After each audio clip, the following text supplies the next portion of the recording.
एनडीएकडून सत्ता स्थापनेसाठी हालचाली सुरू। चंद्राबाबू नायडू नितीश कुमारांचं भाजपला समर्थन पत्र। 7 जूनला एनडीए सत्ता स्थापनेचा दावा करणार।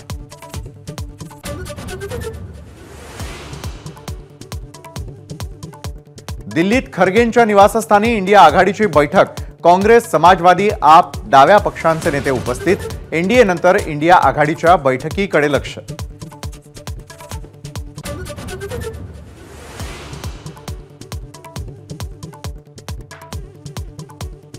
सरकारमधून मोकळं करा। लोकसभा निवडणुकीतील पराभवाची जबाबदारी स्वीकारत उपमुख्यमंत्री देवेंद्र फडणवीसांची पक्ष नेतृत्वाला विनंती।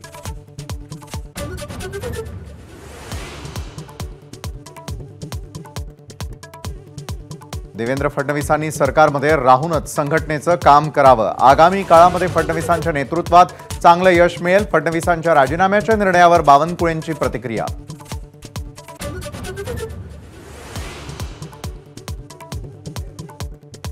राज्यात पराभवाची जबाबदारी सामूहिक। फडणवीसांच्या राजीनाम्याच्या निर्णयावर मुख्यमंत्री शिंदेंची प्रतिक्रिया। शिंदेंची फडणवीसांशी फोनवरून चर्चा।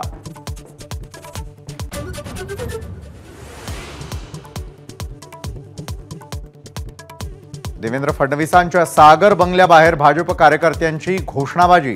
फडणवीसांनी राजीनाम्याचा निर्णय बदलावा, कार्यकर्त्यांची मागणी।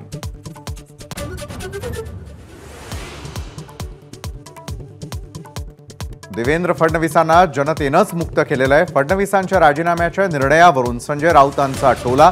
फडणवीस राज्याच्या राजकारणातले खलनायक असल्याची टीका।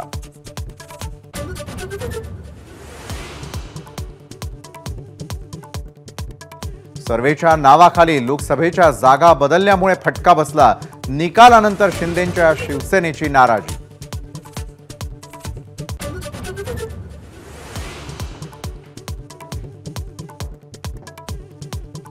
बारामतीतल्या दारुण पराभवानंतर अजित पवारांच्या राष्ट्रवादीची नाराजी उघड। भाजप आणि शिंदेंच्या शिवसेनेची मतं मिळाली नसल्याचा अमोल मिटकरींचा आरोप।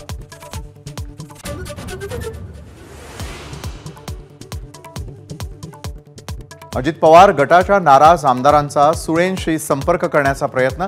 अजित पवार गटाचे 18 ते 19 आमदार परतीच्या वाटेवर। आमदार रोहित पवारांचा दावा।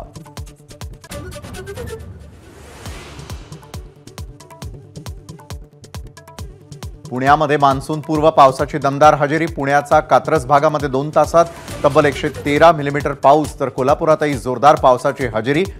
हलकर्णी ते बसरगे रोडवरील ओढ्याला पूर आल्याची स्थिती।